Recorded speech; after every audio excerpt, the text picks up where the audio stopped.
Okay, welcome into the Spiritual Evolution podcast. I'm your host, Brian Doyle, and I'm very thankful and grateful to have James Tunney on the podcast today. James, I'm thanks for being here. looking forward to the conversation, Brian. Thanks for the invitation. Yeah, so today I think will be a sort of wake up call to a lot of people who might not understand or know the transhumanism movement, kind of where the controllers potentially might want to take us. But it also will be motivation for us to evolve spiritually and so that we can continue to live within the brutality of what's happening as spirit, which is important, as Jesus said, in the world, but not of the world. And so I really want to get into it with your idea of spiritual evolution. You obviously have stated in your books that you believe that we've had a sort of failed spiritual evolution, but it's also our main duty here on Earth. And so I believe this as well.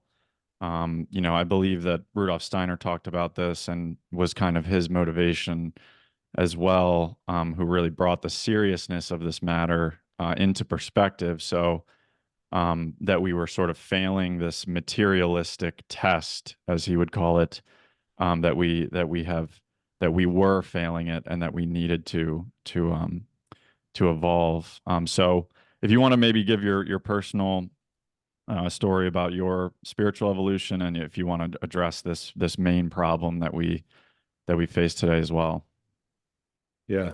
Well, as background, I come from an Irish Catholic background, and the Catholicism in Ireland had a very strong pagan element. It was mixed together in Celtic spirituality. So it wasn't that distant from the land or from the previous experiences. There's very interesting interleavings of the two, and the kind of peasant culture, and I don't use that in a derogatory sense, survived in Ireland, and that was where the the gentry, the ascendancy in Ireland, like Yeats's class, understood in the 19th century that there was a vast repository of mythic stories, folklore, and awareness of the other world that had been lost in the rest of Europe. And German scholars understood that in many senses, Ireland was a few hundred years behind other countries. Now, being behind is probably was it was a better place to be in the context of industrial development. That meant they hadn't lost their contact with an ancient culture going back to the time of the Greeks, etc. And a very ancient culture that was survived and was preserved in the language and the stories and in how people communicated and to each other in practice. So the Catholicism in Ireland was quite different from centralized Catholicism. And at the time of the fall of the Roman Empire, as we know, it was monastic settlements in Ireland that began to repopulate Christianity or bring it back with Latin and Greek scholarship to the continent. So there was a great interest in Latin scholarship, Greek scholarship. So that meant that if we come to the ninth century, it was Irish scholars, for example, that were translating the ancient Greek texts because there wasn't the knowledge in some other places. So this idea of a kind of a backward provincial Catholicism that has been portrayed about Ireland is a more recent phenomenon. So those things were there, and growing up, I was quite interested in on my own interests of yoga and other things that weren't popular at the time, but I was very disposed towards the Oriental thinking. But that having been said, if we go back to Erugena, for example, in the ninth century, there's a very Oriental Taoistic feel about his interpretation of what God is and what the connection with nature. And this is something that has been lost in it with a kind of continental centralized idea of Catholicism. So that has been there. I was open to exploring all the other contexts about Buddhism, etc., and had a kind of eclectic interest in a whole range of other religions or aspects, curious about things like Quakerism, and so I tried to be open to understand the perspectives that can be gleaned from there. So my career was based in law, and when you're working in academia, as you know, it's a full-time job and very demanding. So it's not necessarily a time for spiritual consciousness. I left academia consciously for a number of reasons in relation to concentrate on the family and art was the main thing because I'd kind of there was a number of disillusioning and disenchanting movements, not least the Iraq War, for example. You know, you're teaching people about the nature of rules, the nature of law, the nature of justice, the idea that we're bound by these principles, and then lo and behold, the country that you're living in can disregard them and on the basis of a fabrication engage the people in a war they didn't want, for example. So that posed serious issues about the nature of international law as it was believed to have been developing at that time. And for a number of reasons, a number of different contexts, I decided I'm going to concentrate on art, particularly on painting. That was the main objective, with some idea of writing again in the future, although I'd done academic writing. So I was concentrating on the family and concentrating on art and engaged in the artistic world and exploration. I was looking at certain themes. The main theme that interested me in painting was where the figure had gone. That this was the theme that I began to study, and I studied a lot of art, and I began to look at the depiction of the human, and started off on the premise that the nature of modern art was a journey away from the human towards abstraction. And to some extent, what that was a reflection of a deeper movement away from the human being in the general human psyche. So I follow that. Why was the human disappearing in Western art? Now, this is in particular in Western art because the human figure doesn't appear in the same way, say, in Islamic art or Jewish art. It doesn't appear in the same. It's a central aspect of what is Western culture, but it was disappearing, and that led me into it wasn't so much intellectual as an intuitive exploration. And over a period of time, we had a trip to Australia for a few months, in New Zealand with camping for which was good with the family, traveling around, sleeping on the ground for months. That was an interesting experience. Sleeping on the ground is good for your resonance, if Absolutely. you like, to come into contact with the earth. And I think that also had an influence on a kind of concentration of trends within yourself. So anyway, I began to not thinking about it in a systematic way. It began to become. I had discarded that kind of intellectual approach through the painting, through being out of academia, and I began to notice the intuition, the subconscious, and out of the blue, a kind of a line came in a haiku form about a failure of spiritual evolution. So this in certain terms you can call it a locution. It's in some senses it's described as, but where it came from was unclear to me. It seemed to come out of the ether, and I began to reflect on it. So I hadn't been consciously focusing on that issue, although I'm disposed towards that issue. It's appeared to come out as an intervention. Mm. There's been a certain failure of spiritual evolution. I began to think about that. I began to pull that thread. I said, well, how significant? What does that mean? So it wasn't from stuff I was reading. It was from somewhere else. Mm. And I followed that thread and began to reflect in my own way without looking at the material and material I would have looked at in the past, or without trying to digest that from my intuition to build up what I thought was a picture of what I was seeing about the self, the true self, and what that and then I began to test that explanation against what was out there.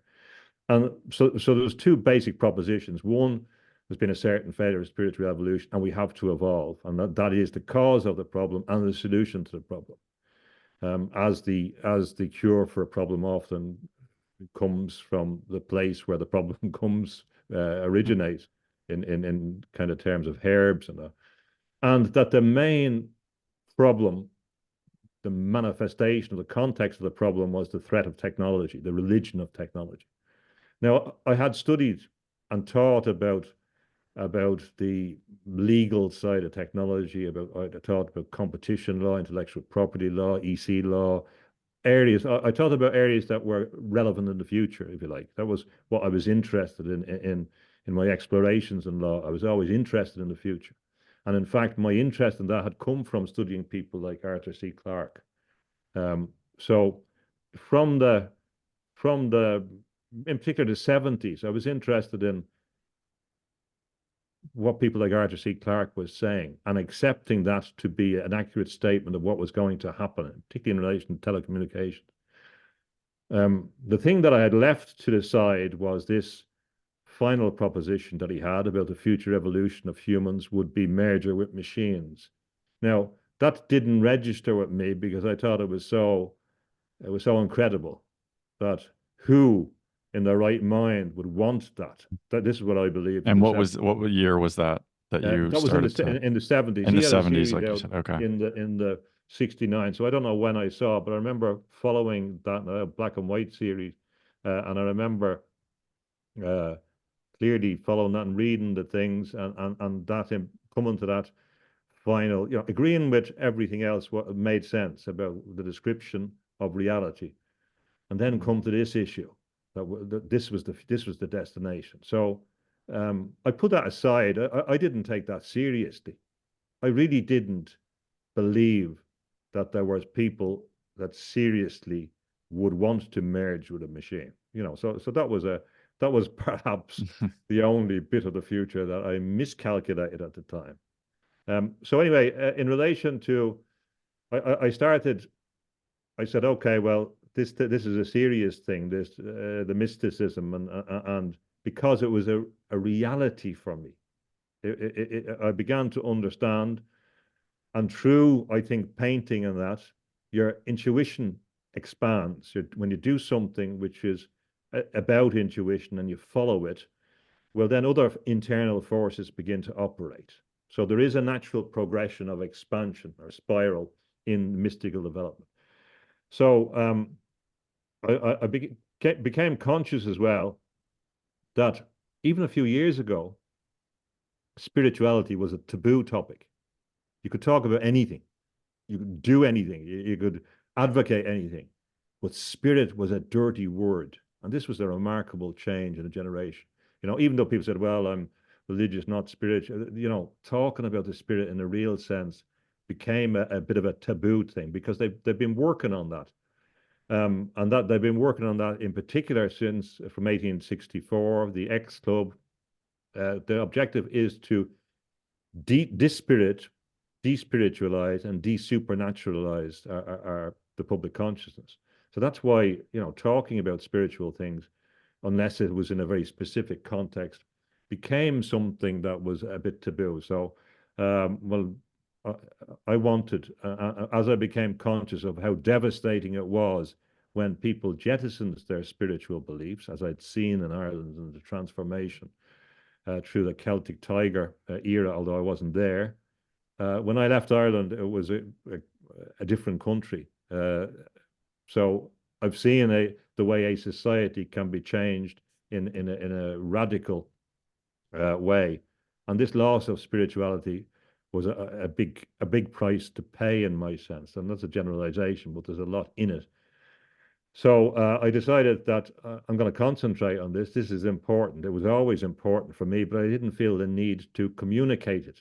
I didn't feel the need to talk about the reality of it. But I'm facing a world then which is rejecting these values in favor of a narrow reductionist materialism. And not only that, but this narrow reductive materialism is an existential threat to humans. And so it's not just transhumanism now, it's posthumanism.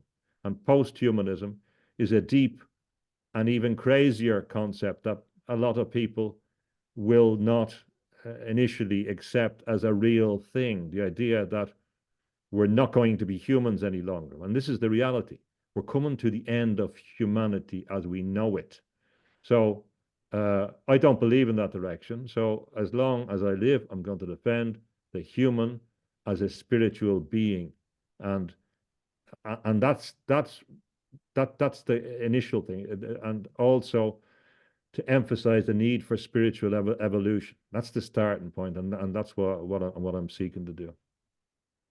No, I appreciate that background. Yeah, that really gives us a good insight into to where you're coming from. Um, yeah, you mentioned the 1860s and the X Club. Um, I studying Steiner's work really go back to that time period with when Darwinism was coming into to play. I think that really Darwinism was what gave these thinkers such as Wells, like you talk about Russell, really it gave them the ability to look at man differently than maybe had previously been thought of. To look at him as the simple primate who could be reformed, educated, controlled, and that didn't have a higher purpose. Specifically, Bertrand Russell said that the impact of science on society. He says that there is no such thing as a higher purpose because it didn't make scientific sense to look at man that way. And so, how do you think that kind of played an impact on these people who came after, who then they started to talk more about the technology side and the integration with technology? Yeah, there's a few key jolts in the scenario. Um, the French Revolution is important in relation to part of the movement towards the religion of the human, the religion of science, and Comte and people like that. That certainly influenced thinking.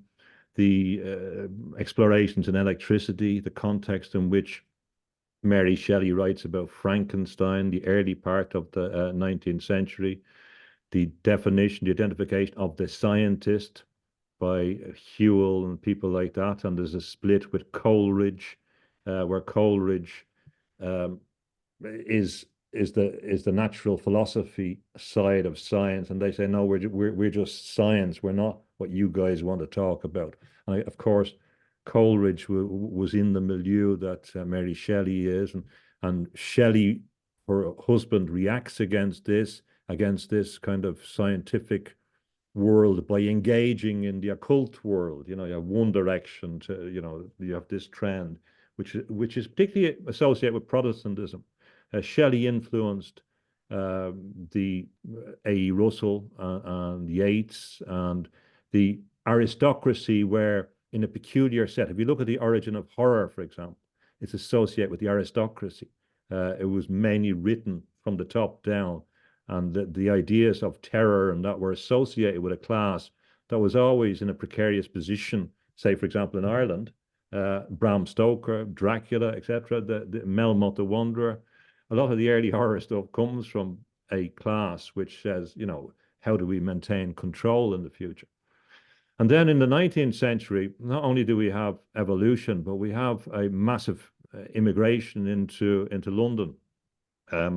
We had the consequences of the famine in Ireland. And now I'm not going to get into an alternative history of that, but there is a possible alternative history of that. But we remember that many of the British upper class wanted to eradicate the Irish people. I mean, there's been genocides, genocidal attempts throughout Irish history from the time they came in 1169, the Normans, ostensibly Catholics, of course, don't forget, invading a Catholic nation, because Protestantism didn't come later. It's an imperial colonial enterprise.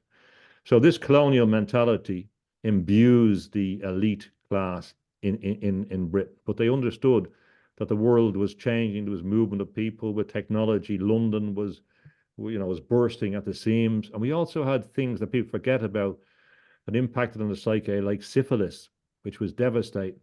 And I think that that had a big role in also in relation to this fear of the body when they began to get rid of God, and then they were reduced to the physiological, and then the physiological can go terribly wrong when they saw around them the consequences of disease, and they associate that with the lower classes, and also they had problems with inbreeding in the upper the aristocracy. So they were also fascinated with breeding, breeding horses, breeding dogs, and how that worked. So evolution fits into an idea of how do we breed better? How does the breeding apply to humans? So you're right that the critical point comes around the 1860. Now, this is very, very interesting because if you look at 1863, 1864 is a hinge period. Some people uh, believe that that's when we start identifying modern art in the French context.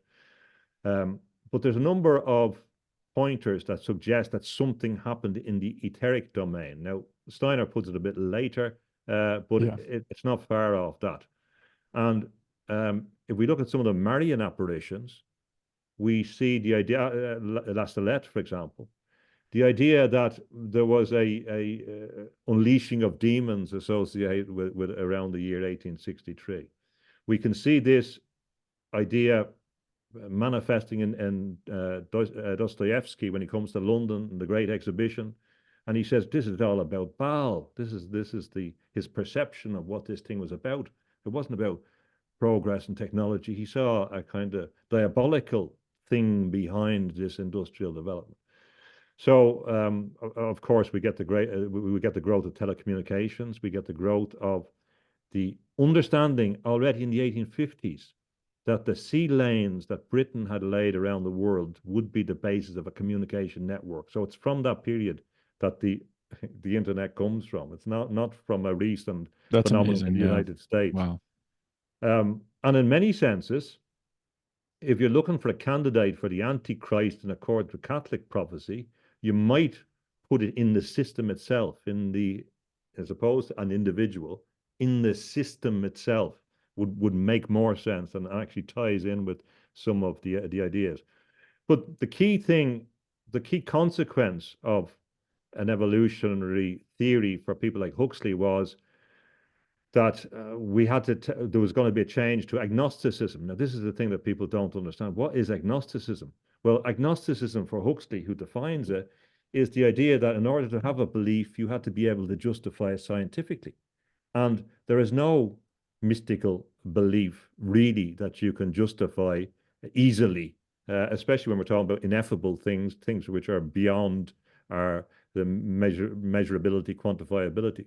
So that was a very high burden. So when people say they're agnostic, I don't think they understand what that means in relation. It means the opposite of knowing things, a gnosis, the opposite to gnosis. It's a really devastating position to be in that you know nothing, unless it's provable by scientific means, and the people that are going to prove or have the facilities are not interested. And they even say, Huxley says, if these spirit things exist, I'm not interested in them.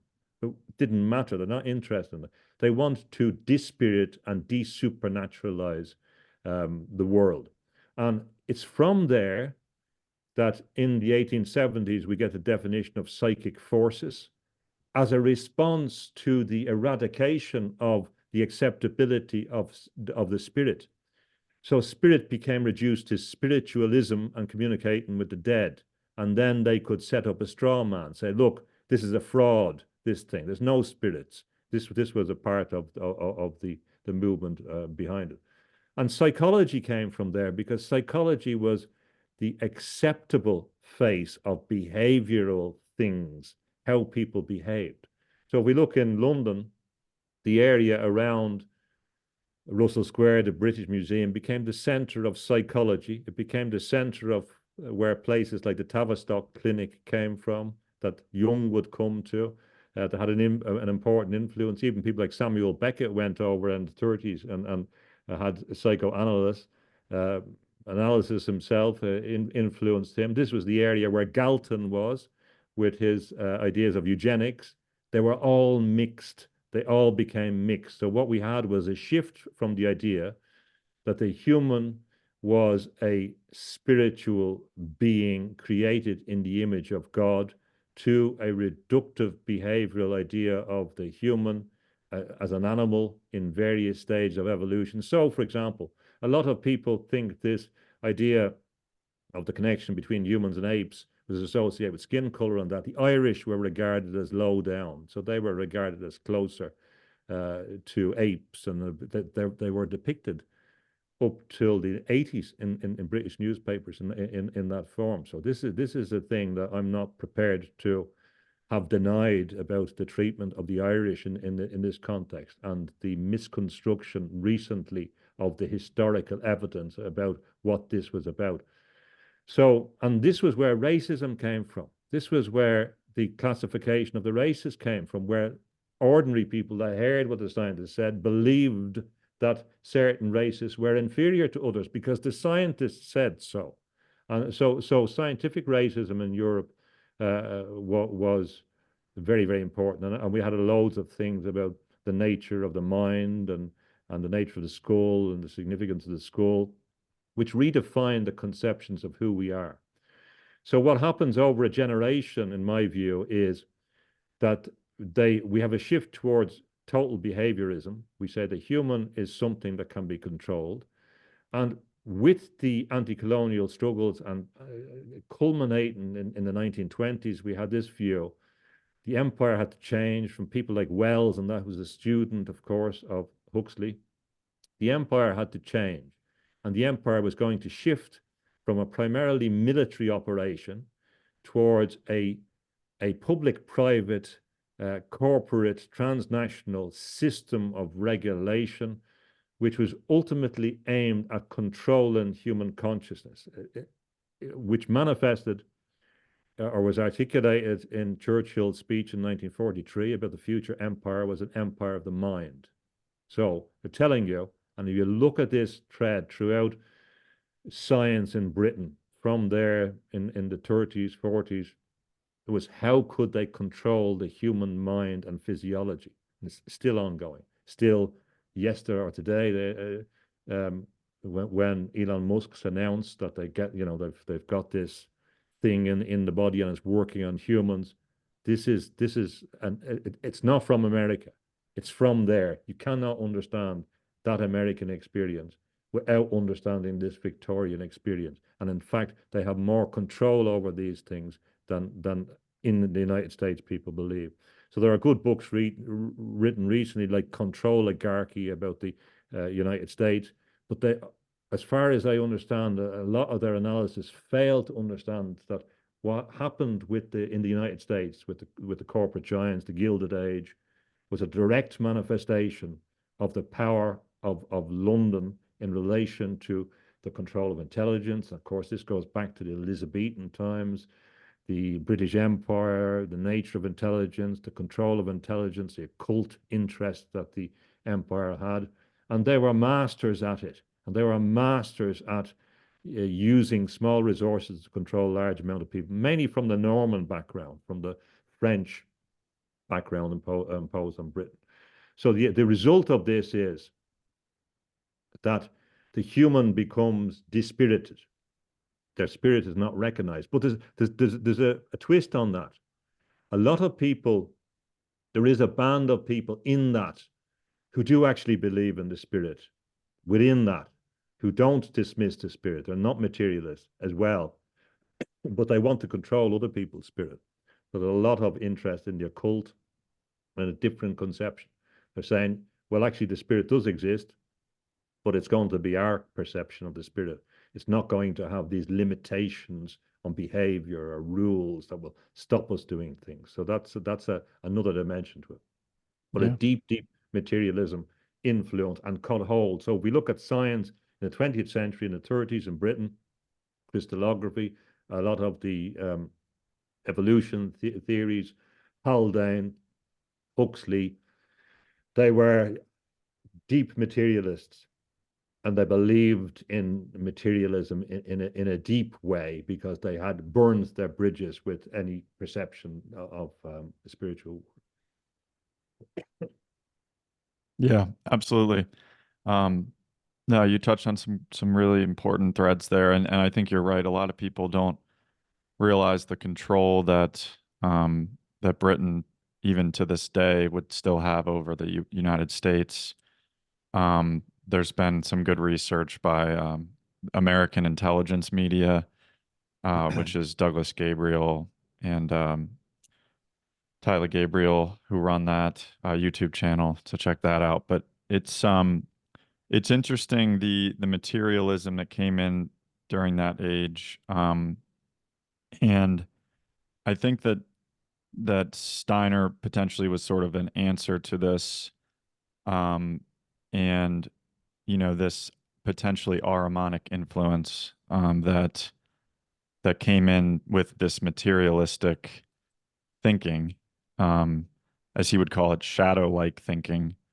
Um, and he talked about a few different things, but I think we can relate it back to what you were talking about, this imperialism, the empire of the mind. Um, Maybe you can touch on the, if you want to, the Christ Lucifer Ahriman that Steiner talks about. I think you do. You do a good job of explaining that, but also the mystery of Golgotha, how this relates with the skull, the empire of the mind, and I know that's a lot, but how those things kind of relate. Yeah, the most remarkable thing, well, there's a number of remarkable things about Steiner, but what is remarkable about him is his kind of great balance between a left brain and a right brain approach. That analytically and in a disciplined way, he was very, very good, very coherent, very able to construct an argument. And this is the thing that a lot of spiritual people, in contemporary sense, are poor at. They can make broad statements, but they won't make a coherent argument.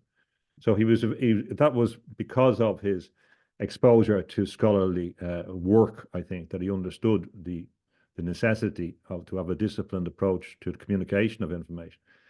And the second thing is the quality of his perception, which is remarkable. And it is interesting, for example, about his ability to perceive how significant Ireland was. Now, and that it's quite remarkable for me because it's not clear when you're outside Ireland how you would have access to such knowledge. So it does indicate his ability to perceive things on a different level, and this is the issue about what the nature of mystical knowledge is and the ability to receive information from different parts. So he clearly could, and what is remarkable about him in the context of Germany was that he understood the massive damage that was being done to Europe by this love of the Orient. They had been seduced by a kind of romantic Orientalism, and they believed that they had found great insights that weren't available and somehow in Europe.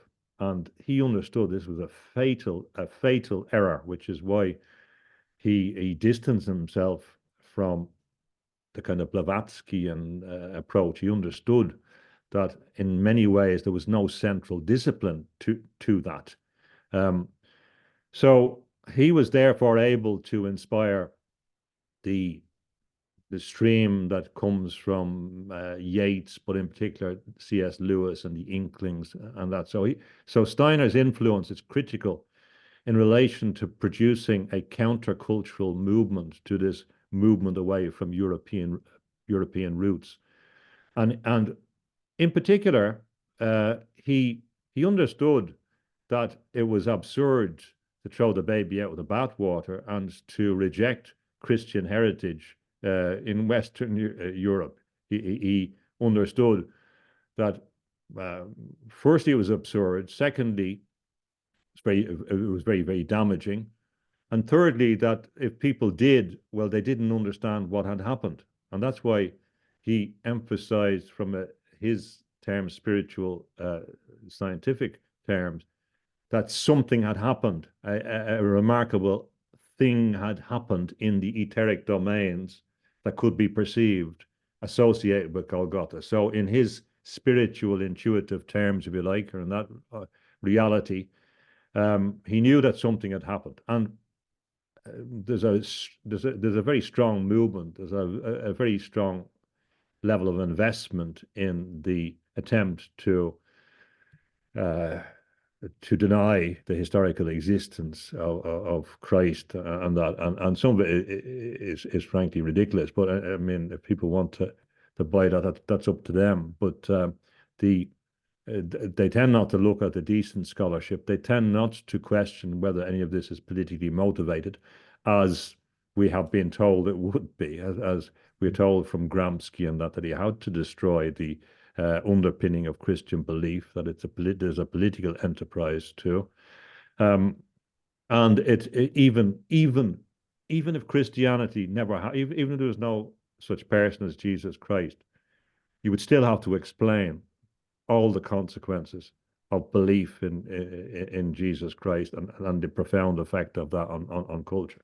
So, but it becomes clear to Steiner that, or it becomes clear looking at Steiner, that you have to explain what happened, and you have to engage in the if you're interested in the spiritual world, in explaining this and understanding it.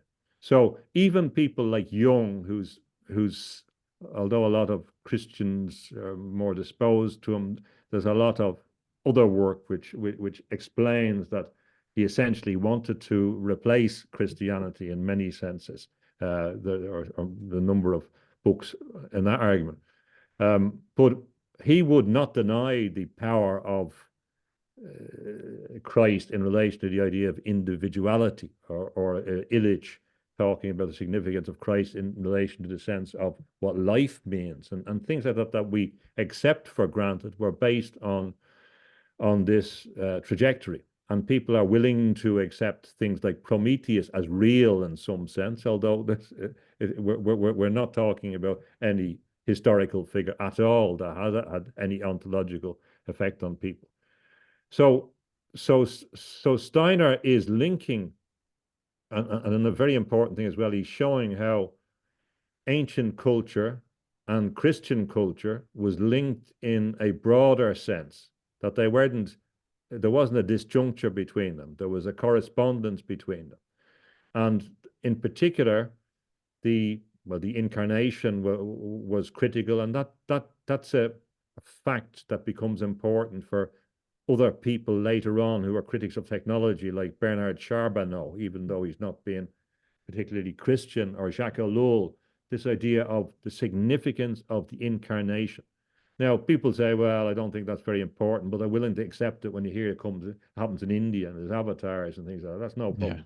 But this one is, for some reason, is not significant, or is incredible in some way, that the Indian tradition is more credible. I don't get that. The incarnation is a critical aspect of the story. And I've picked out the skull bit that Steiner doesn't emphasize so much, but it's just a thing that I think is particularly relevant to our times.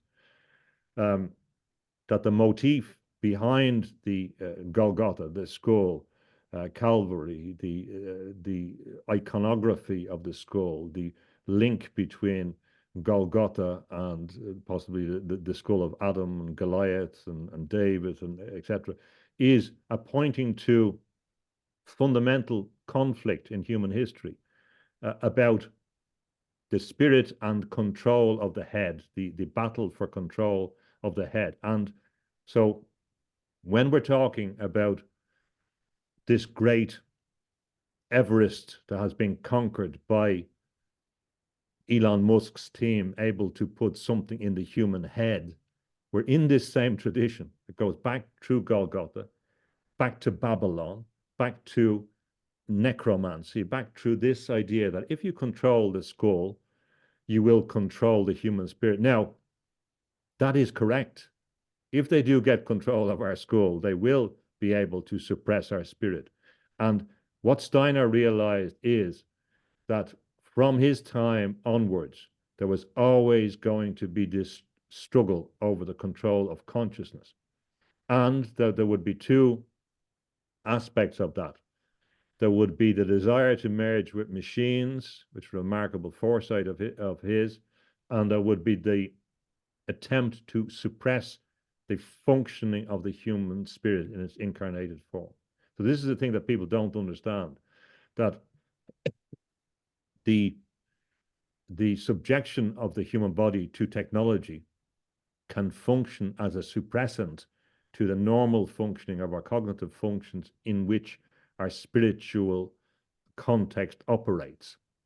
And he foresaw that. He foresaw that instead of instead of controlling it, they might just want to suppress the functioning of the spirit, which is part of the dispiriting movement. So his brilliant analysis of the Ahrimanic Luciferian force justifies if you want to call it an archetypal idea, but an actual idea of what the Christ force is. And the dangers, the attractions of the Luciferic approach, which he associates with the East, which becomes a love of a kind of diffuse spirituality, which is disembodied, or an Ahrimanic force, which is concentrated on crystallization and concentration in the world itself. Now, this is the essence of the post-humanist movement. The post-humanist movement is really Ahrimanic in Steinerian terms. And the post-human is a post, although they talk about embodiment, it's really a post-incarnational element. It's based on an idea of breaking the boundaries into human consciousness and of making the human a pattern of information, a node in a bigger network. So what Steiner was very aware of was the need to focus on the human body as we want to call it the container without it being reductive, of the spiritual context, and that the spirit in our incarnated form in this environment works through the body, and therefore we have to understand it. But so what he didn't do, in comparison to a lot of the other thinkers, the idealist thinkers, he didn't reject Christianity. He reinterpreted it in some sense, or explained how it would need to be reinterpreted under the challenges that faced it. So when we come to someone like C.S. Lewis, who is observing scientocracy around him, who is observing this mixture of science and occultism, focusing on the head and control of the head and a mystical head that can communicate with aliens, he is seeing what's happening around him, and also in a stream which vindicates from a more orthodox perspective the continuity of Greek thinking through Christian thinking, which persists in the face of a reductive, minimizing approach. And he, when he comes to for him to accept Christ, he does it on the basis of an evidentiary, on the basis of scholarship, on the basis of access to experts who study these things around him in Oxford and Cambridge, who say, well, this thing actually happened, which was significant for him to be able to remove the doubt that he had and open up spiritually to it.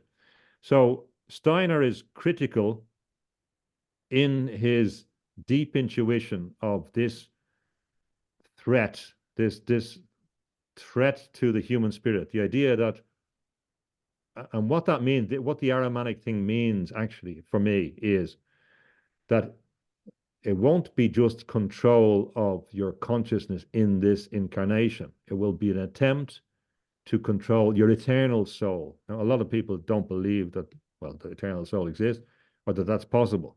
But this is what the objective, the idea is to control you eternally, Yeah. which is another type of hell, if you like, or a type of hell, if you Right. want, where you become enslaved. So in some senses, Steinerian anticipation of some of the medieval senses is of a technical way to achieve those heaven and hells, or in particular hell.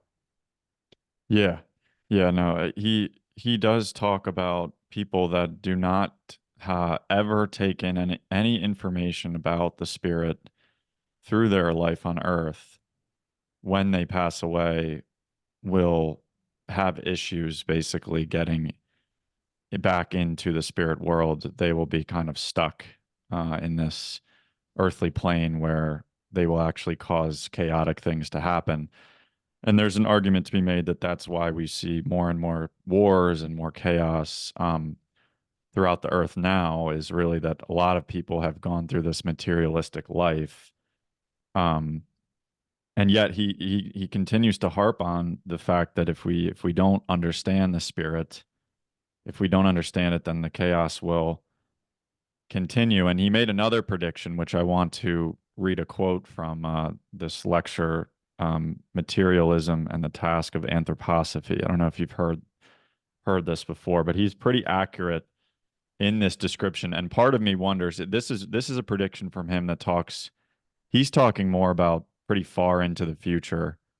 But I'm wondering if they've been able to pull forward the future evolution somehow. And I don't know if because he talks about how 7,000, 8,000 is really when it will end, but there's part of me that wonders, have they been able to pull it forward? But he says, from the earth there will spring forth a horrible brood of beings. In character they will be between the mineral and plant kingdoms. They will be beings resembling automatons with an overabundant intellect of great intensity. Along with this development, which will spread over the earth, the latter will be covered as if by a network or web of ghastly spiders possessing tremendous wisdom. So he's pretty dead on with what potentially they're building towards, or maybe they already have some form of it.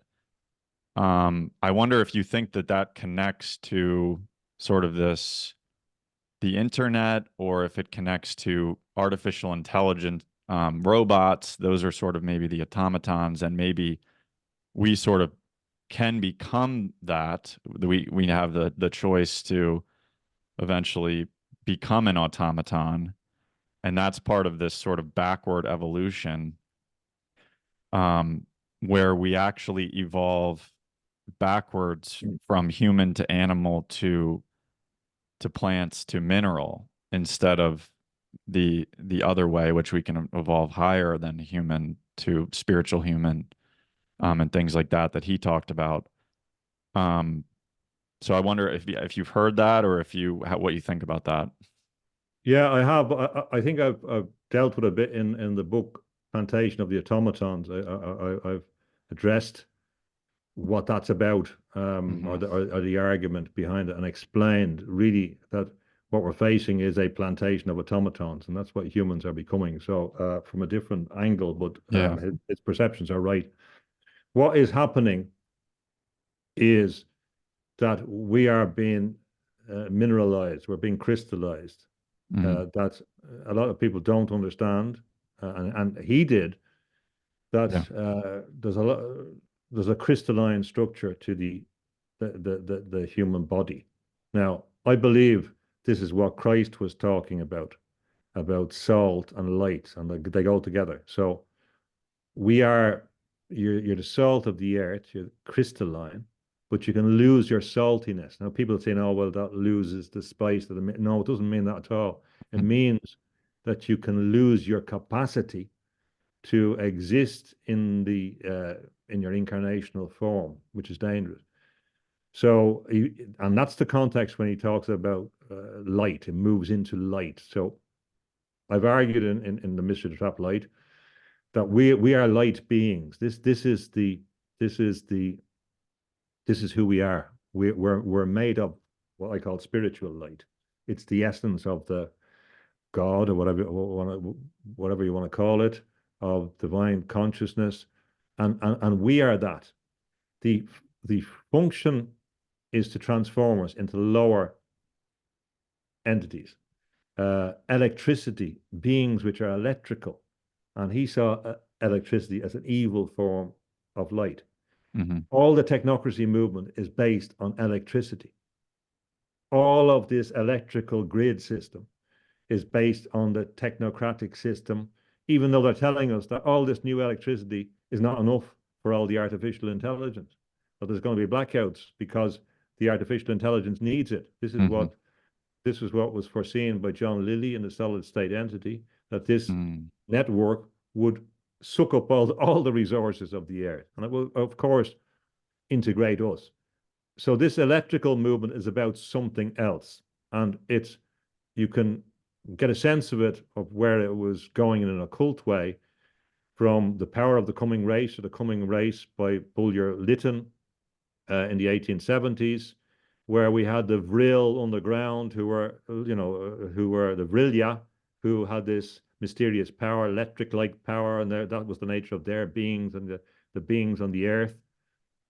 And the implication is that we can be transformed through our engagement with electronic media into something which is a part of the system. And this is the basis of cybernetics. You integrate the human into the system. This is what started off. This is what Norbert Wiener was doing.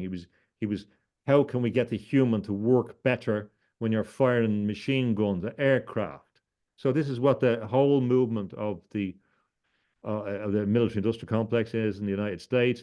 How do we integrate the human into the machine? This is their stated objective. So crystals are critical in this, and the DNA, the knowledge of DNA, the nature of life is all crystallography. It came from crystallographers. It came from crystallographers who were Bernal, a Stalinist, a materialist. They had a very, very clear view of what the human being is. Most of them were extreme materialists, extreme left wing. It's quite remarkable when you look at it. And Bernal writes in The World of Flesh and the Devil in the 20s that the future is ectogenesis, humans becoming machines, silicon, and the humans that didn't want to would live in a human zoo. So they've told us 100 years ago. And crystals are critical. So crystals and nanoparticles appear in a lot of recent patents. People should look at recent patents in the last few years on some of these issues about substances that can be put into your body transdermally, nanoparticles, small particles, and this is the basis of the future currency system. So they'll force us to get a digital currency. Then they move on, and you become the currency. And currency, electricity, you're getting more and more integrated into the system. You won't even be able to function in the environment as it becomes more electrical. You will have to adapt to it. And perhaps some of the basis of the implantation will be to make us adapt to it. Now, the problem, there seems to be a lot of people saying, as well as I didn't foresee that people would want to merge with machines, I didn't foresee that people would say, oh, well, I'll take the chip when it comes. I will take the chip. A lot of people say that. They're getting more and more open. Mm-hmm. I think it'll be a great thing. Good luck to them. I won't be going that route. And this is a critical. Once that happens, I believe you'll be giving up your eternal soul in that context, because it's not just about your physiological capabilities. It's about the opportunity cost of what you concentrate on. Yeah. So if you have something that interferes in your perception of the world and controls it, your ability to cognitively control your spiritual evolution by free will disappears. No matter how stimulating it appears to be or it is, and no matter how you feel you have escaped from the existential questions, the opportunity cost and the distraction will impede your ability to evolve. You have said, I don't want to be an eternal soul in this form, and I'm willing to be a slave, and this is what the hellish visions are about. You are deciding to be a slave of your own free will. This is what the Faustian thing is. It's a Yeah. Faustian. All the The, stories the work. temptations of Jesus in the desert. You can have the whole world, basically. That's how I look at this is they're going to say, you can have this whole utopia. The AI will tell you exactly what to eat. You'll never get cancer. You'll live till you're whatever you want. The AI will tell you kind of exactly how to interact in the right way or to work better. You're going to be more creative.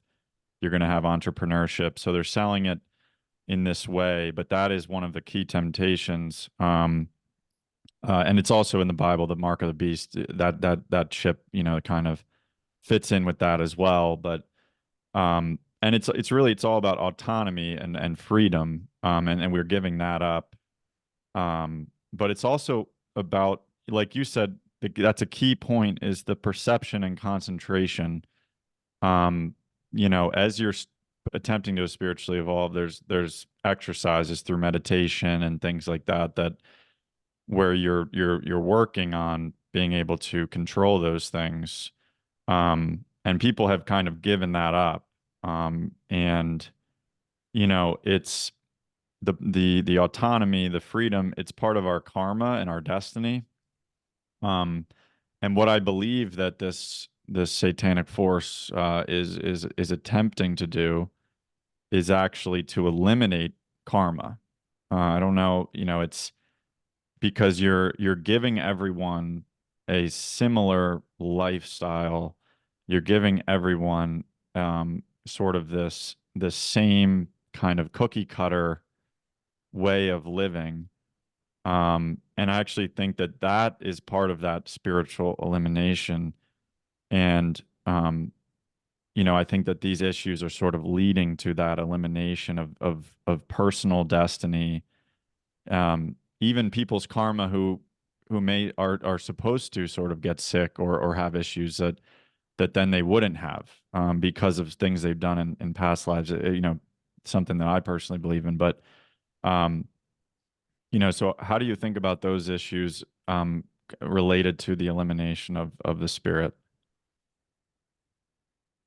An aspect of many contemporary spiritual movements, particularly New Age ones, and I'm always very interested in them, communicate with a lot of people, but there's a great reluctance to accept that there are any exoteric dimensions to it. Everything is esoteric and it's internal, but we don't want any dogma, we don't want any rules, we don't want any, Mm, and there's a problem. There's a problem with that, in that most spiritual traditions have an external dimension to it, because the external dimension is a rule in the game, in the cosmic game. It's a way to abide with broader principles. Associated with that is a number of views which I don't agree with, about that suggest, well, it doesn't matter. You come in, there's these ideas. You come into the world and it doesn't matter, and it's a game and all this kind of stuff, and you go out and it doesn't really matter. And subtle variations on the idea that we're manifestations of God and God is experiencing this world, and the implication is that it doesn't matter. And a lot of this comes from, I think, misreadings of, say, Indian philosophy or the Bhagavad Gita, and said it doesn't really matter if you're fighting the army. And hmm that was particularly useful in the United States when they were building up the military, when they were transferring the military industrial complex to California, because a lot of Eastern Orientalism it goes together with this military kind of Yeah, mindset. I would like to touch on that Yeah, eventually as yeah, well after this, but yeah. yeah. Okay. So, um, so we have the idea that there are or deontological, or the idea that there are consequences to your actions is the thing that people don't like, and they won't accept it. And I've asked people, Mhm. that they say, oh, well, no, dogma, you have to be open and all this kind of stuff. And I said, okay, well, do you believe stealing is wrong? Simple. It's the same thing as before. I didn't understand that Mhm. people wanted to merge machines. It was just beyond me. So you say a question that you think is obvious, a rhetorical question. Do you believe it's wrong to steal? And you won't get an answer. It's quite Mhm. incredible. It's getting so bad that people cannot state basic moral propositions that are kind of indicated by all the perennial philosophy. Yeah. Taking life, stealing, all the basic things that you think are okay. They're not willing to do so. Mm. And so this is a reflection of the idea, I think, behind your question. The idea that what you do is not important, that it's about sensation. So Mm. there's been a confusion of spirituality with sensation and sentimentalism, and feelings. And they're talking about things which are not necessarily spiritual. The spirit is behind all of those things.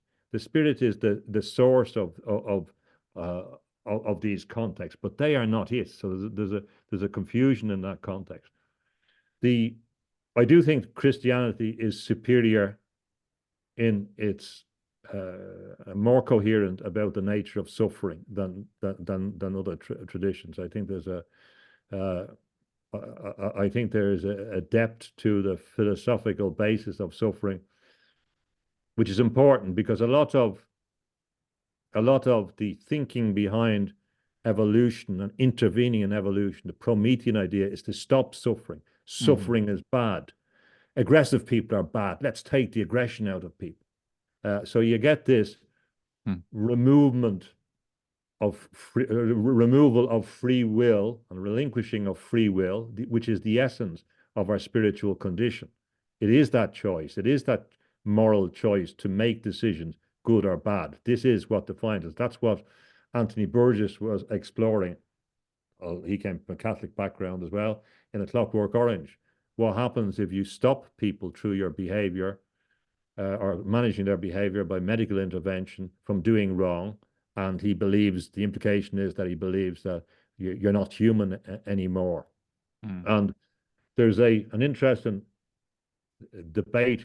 I've been looking at humanism recently, and I'm a lot more critical of humanism now after having looked at it again. And I've written about that recently, or it should come out soon, especially in the context of post-humanism.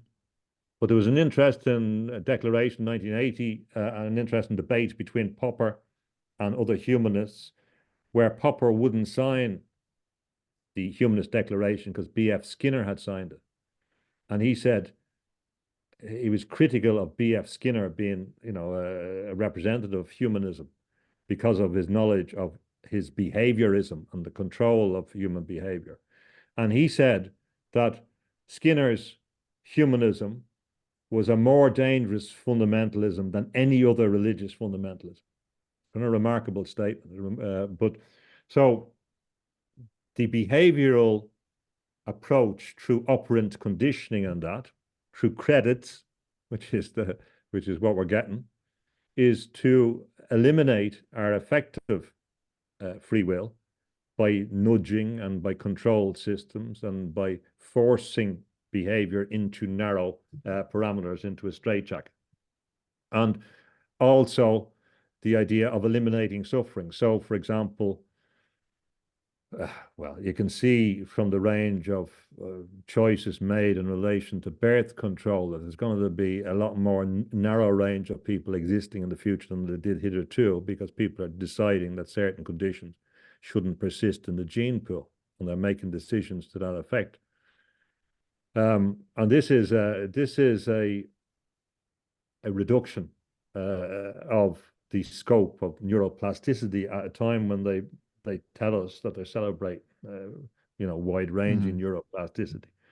So there's a fundamental unwillingness to accept that we are responsible for our actions, that we have free will, that that's a great liberating force, that we will suffer, uh, but that suffering is the nature of our experience, it's the nature of our condition in this environment.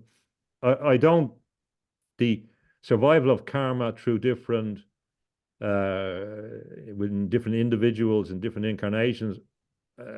I'm not as in on that idea. It's a more complex thing to unpack, but I believe fundamentally in karma or things which we inherit when we come into the body that we get, or when we are in whatever body we are. We're dealing with a set of conditions that are ingrained physiologically as well, even on a simple basis, that have to be dealt with, that are not necessarily consistent with the spiritual context. Now, that's the thing that evolutionary people don't believe in, but Right. if if we believe the in the way that Hildegard of Bingen, for example, believed that the spirit came into the body, we have two separate phenomena, which is another argument. But the basic proposition philosophically is that suffering is an important aspect of this incarnation. It's inherent in this incarnation, and it's not a bad thing. The avoidance of suffering becomes a bad thing. You want to minimize it, certainly, but there's certain ones which are beyond our control, and they shouldn't always be controlled. And the control of suffering is not the fundamental imperative, and that there are consequences to our decisions. Yeah, that's a good point. I mean, the Buddhist perspective is as well is to embrace this embrace suffering. Life is suffering, but if we can, I think what you're sort of getting at is that um, by running from the suffering, we are then more susceptible to all of these pharmaceuticals and things that are dehumanizing us because we're running from our suffering. Um, so that's really good point. I think there's many more options now to dehumanize than um than there used to be. I wanted to go back to the point about the if you could touch on the psychedelic revolution era with the people like Timothy O'Leary and I also I wondered if you have like Ram Dass in that sort of category. You talk about McKenna because I think Ram Dass sort of was in there and then he kind of potentially overcame it, but I'm not sure because he was sort of part of that movement of like drop out, take acid. And I wonder, I think that was kind of a CIA operation. And I also kind of have a theory about it, but when Steiner talks about Christ being more and more visible to people in the etheric, was this an attempt for them to co-opt that light that people talk about? Like, okay, we give them acid and then they just are these people who are just on drugs. So if they see these things, then we can just say they're on acid, or they're on drugs, or because there was like this Jesus hippie movement. And I wonder if these people really were seeing Christ in the etheric, but they were sort of just looked at as people who were on drugs. Do you think that was part of the reason they wanted to bring it in besides the transhumanism thing?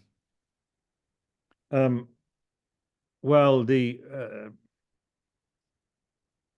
there's a clear objective, a clear movement in psychotherapy to not only understand human behavior in again in Jung and the work in the Tavistock clinic, etc., in London and that area.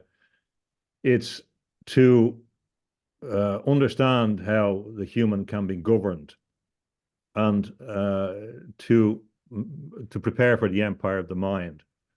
So the psychedelics came from a number of sources. one of them, or one of the drug streams, really came from London in the 1930s and 20s.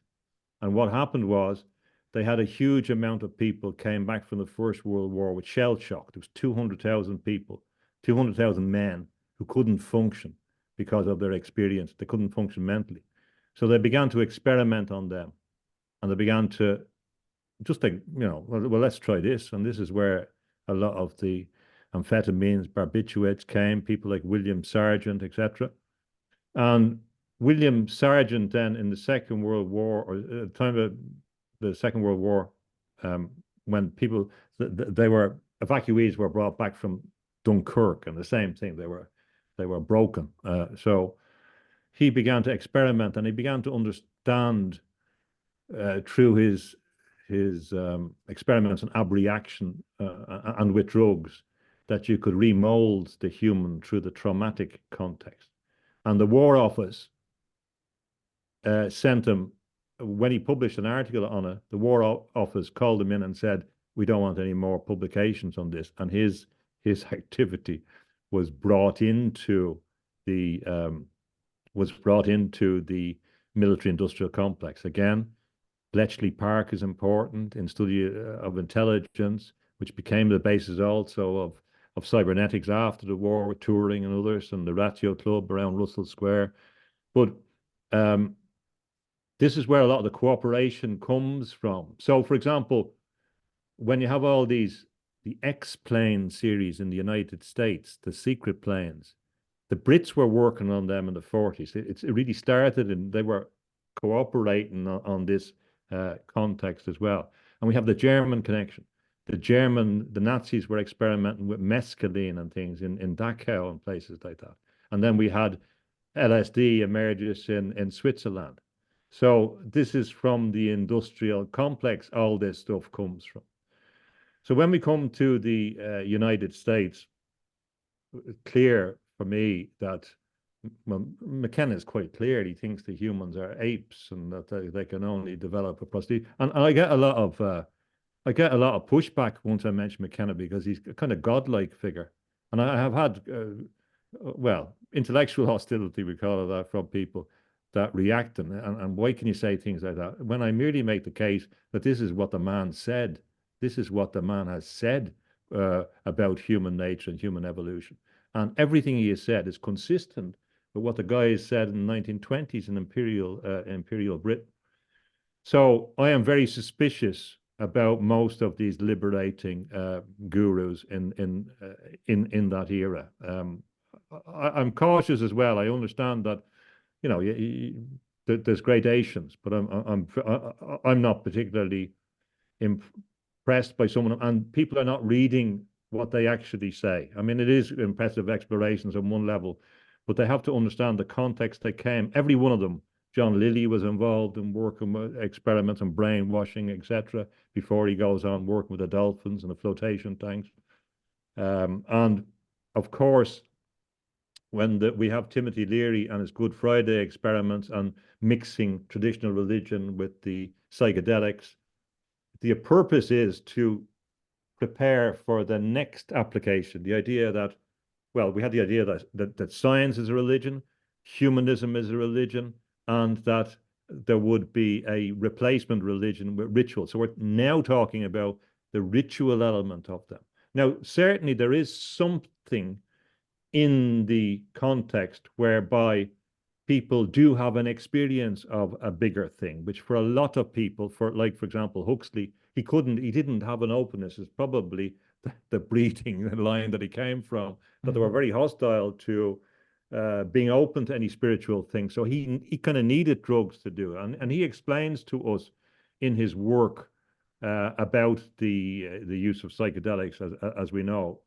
But I'm very, very skeptical about the entirety of the movement. I can understand why some of the radicals, like the chap who wrote American Buddhist, and that explains when he's in the counterculture in San Francisco, that they understood that the drugs were coming from the CIA and therefore they took heroin because they thought it was this. They did it out of a moral principle that they didn't believe it was controlled in the same way. But then, again, I mean, where did the heroin trade come from? The East India Company came from the British. They're experts on the use of drugs to control populations.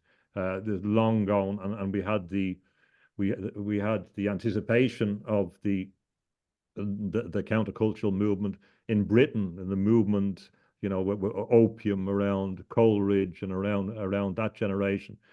So the what there's no doubt that certain people can have experiences through prosthesis, through prosthetic means.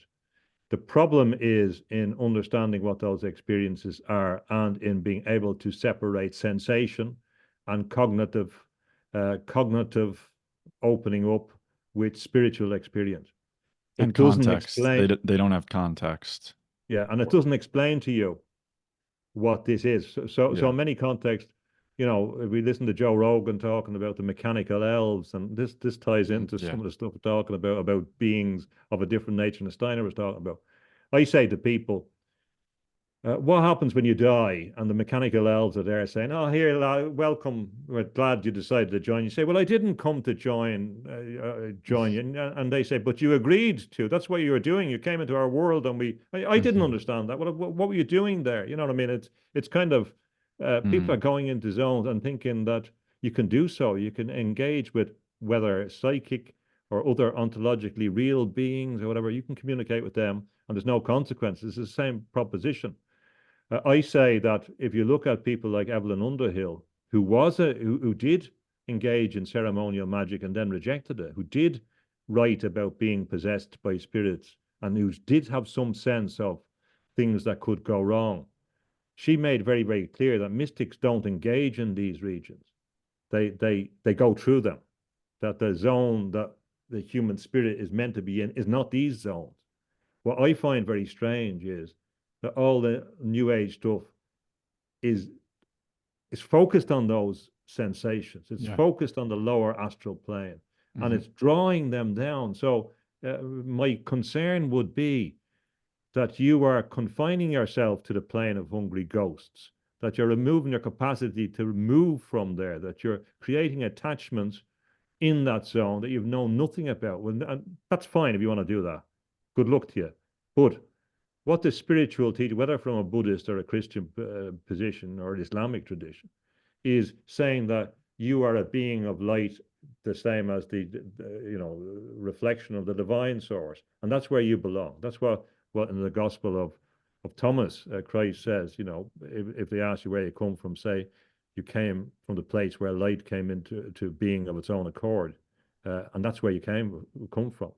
So I'm not a mechanical elf. I know I'm not a mechanical elf. I don't want to be one. I don't want to hang around with them. I don't find it interesting. I don't want to hang around with some of these creatures that people are presenting themselves as. I don't want to hang around with demons. I don't want to hang around with some of these the jinn. I'm not interested in. Do I believe they exist? Yes. Am I interested in them? No. And we're also, if you go back to Marian apparitions, one which is not got the attention it deserves, going back to La Salette, was that the Virgin Mary reportedly said that the world was taken over by Asmodeus, which is an interesting demonological context that goes back to Babylon and that. And nobody kind of interested in that, but we have a serious ontological pointers to some of these things. So now it's common. It's very, very interesting. It may seem like a flippant example. Now I can distinguish between art and what's art and representation. There's a Eurovision Song Contest, and the song representing Ireland. I don't know. It's quite remarkable if you look at it. But I mean, on the Wikipedia site, this woman explains about her interest in witchcraft, and it's a very common thing among young people.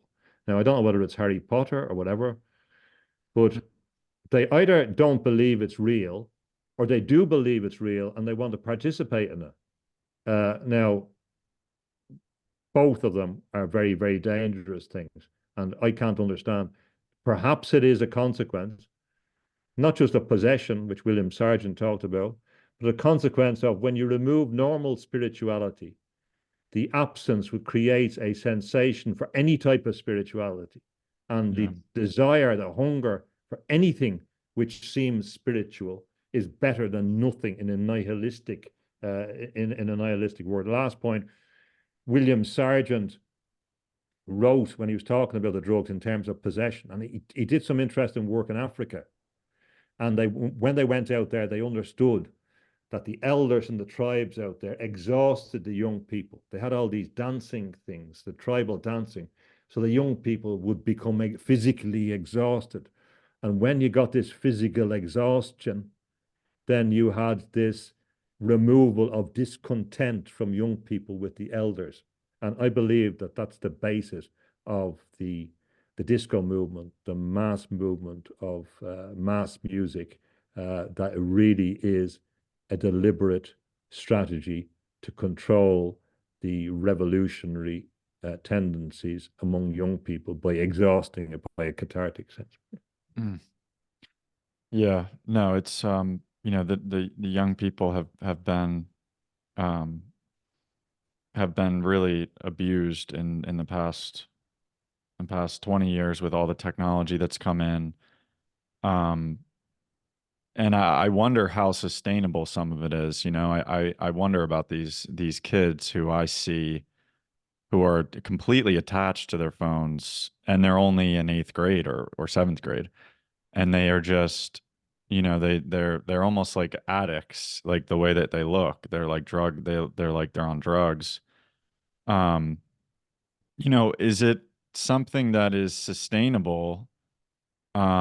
Because to get into this next level of the transhumanism, is it something that has to be generationally, do generations have to turn over for these things to actually come in?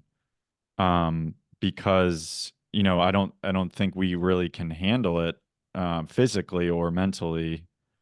Um, Not that they care, but at the same time, there could be this sort of chaos. I mean, I think a lot of us are exposed to it even with if we don't have a phone because we're dealing with the 5G networks. I mean, the Internet for All Act here in America now, the next 5 years they're going to bring in even more 5G. So they basically can't hide from it because it's supposed to bring it into these like rural areas. Um, and this isn't even a political issue. It's just either side, this is what will happen, because no one thinks about these things. But we're all sort of connected into this network, like you talk about. Um, how do we actually get to this next step? What does that look like? There's got to be something that happens that kind of transitions us into it. Um, transition us into what? The negative or the positive? Well, to Or you transitioning mean how do we into advance? How do we evolve? Is that Well, the no, I kind of am talking about more of like the transhumanism transition where, maybe we're already there. But is there a next level?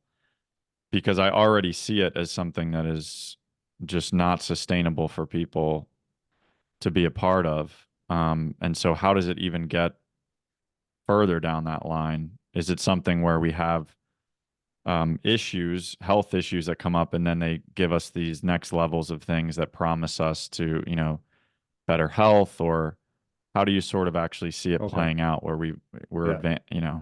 yeah. Well, one point which corresponds as well with a previous point you made is that if you look at Julian Huxley, who's crucial in all of this, of course, the grandson of Thomas H. Huxley and the brother of Aldous Huxley, and the humanist that founded or that coined the term transhumanism. Uh, and he wrote the biological synthesis in the 25, which kind of had a totalitarian view, a total view of all the human as a biological being. And this is fundamental part of their conception of what the human is, a biological entity. And of course, now you're a programmable entity. So the idea is to make you programmable and controllable. And that's stated government policy. September the 12th, 2022 in the US, the executive order explains that in biotech, They want to program you like a computer. And that's why Elon Musk can say we can turn a human into a butterfly. This is the way they're thinking, kind of sorcerer's way. So transhumanism as the idea of all the billionaires just changing themselves is not the thing we have to concern ourselves. If they want to do that, good luck to them. Hmm. There's guys in Barcelona with things sticking out of their heads, and I know people have met them, and they see different colors, and Wow. that's up to them.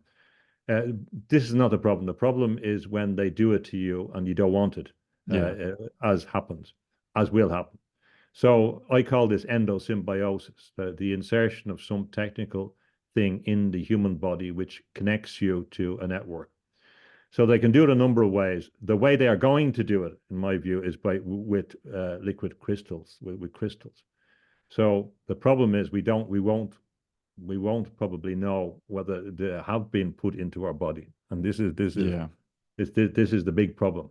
So that's why I think that people who are concerned about these things now have to begin to look at and investigate and be able to identify whether we have things in our body. For example, I was in the US at the time this COVID stuff started, and all of a sudden you see the maps of where everyone had been traveling, and a lot of people didn't understand that all their movements was being tracked in that way in real time all the time. Mm. But there are ideas that all the environment can be covered with nanoparticles, so everything is controlled, that they can see everything. So like you see in this police thing at nighttime when the police are looking at the infrared cameras and you can see the body.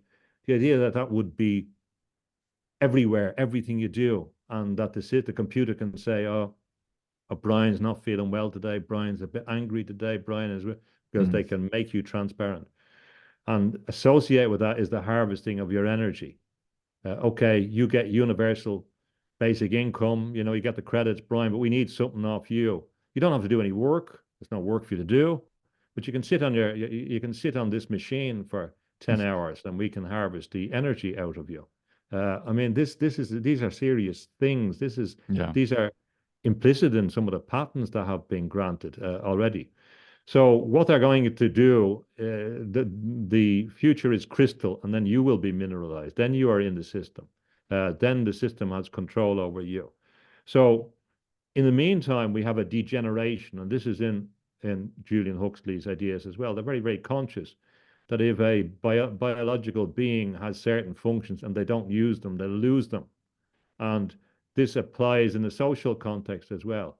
So we have the loss of informal social reactions, which are very valuable, as we formalize them. So as we instead of talking to your neighbor, you put something on Facebook. Well, other people put things on Facebook. Instead of in dealing with a person, that informal or maybe a formal social becomes formalized technologically, and it's transferred. There's a loss. The skills involved in those things begin to diminish. The exemplars begin to diminish. And that applies as well towards memory things, for example. The reliance, what's the weather like? Well, I'll check on the computer instead of looking out the window. You begin to lose Hmm. functionality. And so there is a degeneracy associated with that, which is part of a movement towards increased dependency. That's what Bill Gates said in the road ahead in the 1990s. We have to hook up children. We have to get them hooked on the Yeah. technology. This is the language of a drug pusher. This is what the empire of the mind is very good at doing. This is what made the British Empire, to get people dependent on certain commodity. This was the nature of arbitrage and trade. This was policies that both the Americans and the United Kingdom have used in relation to getting people dependent on things. So we have an assault on perception, an assault on function, and an actual assault on the human body that goes together. And all of those things they've been working on for a while. So the insect, the chitin and the insect food ties into this, I believe, because chitin is they use in tissue engineering. They can use it as a framework. So I believe that the promotion of indigestible things in the body. Now, I can't prove that that's the case, but the patents are there in relation to tissue engineering. will enable them to experiment on how they can, change the shape of the human body, for example. By giving you a hump if you want, or God knows what they can do. So if they have this ability to program the body, they're going to want to do certain games. This is what Bernal said. They said the scientists would take over, the scientific corporations would take over by stealth. He said this 100 years ago. And then they would be able to do what they want to do, the scientific elite. And this is what H.G. Wells wanted as well. And then faced with the value of curiosity and the value of humanity, meaning compassion, their curiosity would win out. So they're telling you that when they get control, they're going to experiment on you, on the race. And if anyone thinks that they wouldn't do that, that scientists have some ethical restraints on that, they just haven't been reading this. They've been wiping away, as well as the human, wiping away dogma, wiping away rules, wiping away laws, wiping away the idea that a human exists at all. This is what posthumanism is. There's no human to defend. Don't mind about human rights. And they've been eradicating those human rights already. So we're facing, it's not Frankenstein. It's worse than that. We're faced on being experimented on, as well Without as, consent. Yeah. oh yeah, as well as being controlled, as well as being slaves. So that's what they've told us. We have to listen to what they have said. It's absurd to ignore that. Right. Yeah, and they've already been doing a lot of these things. I think we're probably already exposed to the nanotech through the potentially the water system because but definitely the chemtrails and things like this. So I don't think I don't think it's just a physical thing too. It's like a spiritual battle to block out the sun because it's healthy for us to get that sunlight.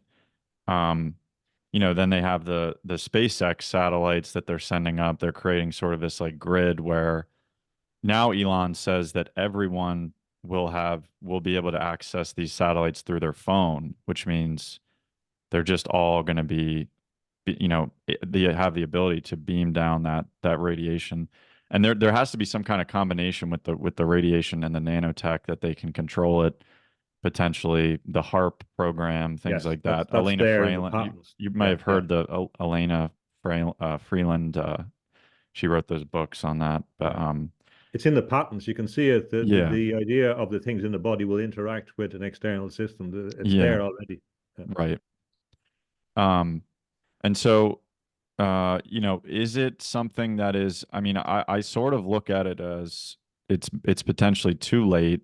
But we're sort of in that zone of is it too late? Is it not? They're already sort of doing these things. Is this something that we can?